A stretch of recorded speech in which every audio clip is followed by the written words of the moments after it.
And like, look at the boxes. They are literally on the ground.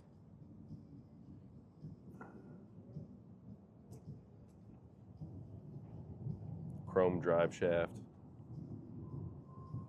Suspension hangers are chrome. This has got a Rayco on it.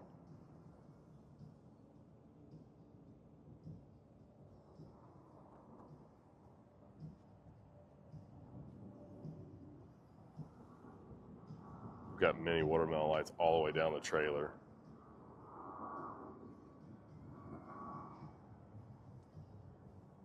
Chrome shocks. The bag brackets are chrome. Back window rolls up and down. I mean, it's just a neat truck.